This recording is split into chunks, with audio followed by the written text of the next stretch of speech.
మొట్టమొదటిగా మన ఇండియా దేశంలో యేసు ప్రభువు వారిని అంగీకరించి బాప్తిస్మం పొందింది 5 కేరళ బ్రాహ్మణ్స్ అని మీకు తెలుసా?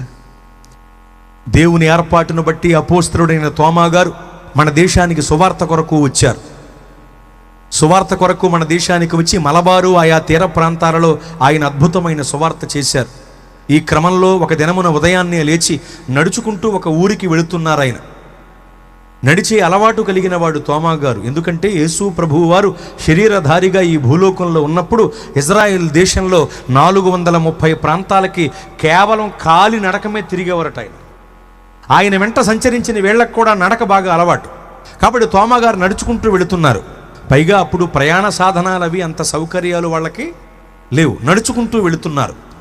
ఏటి కట్టమట నడుచుకుంటూ వెళుతున్నారు. మనకు ఉప్పుటేరుంది చూసారా, సముద్రము యొక్క పాయ శాఖ, అలాంటి ఒక సముద్రపు పాయ గట్టు మీద నడుచుకుంటూ వెళుతున్నారు ఆయన. ఉప్పుటేరు గట్టు అనుకోండి.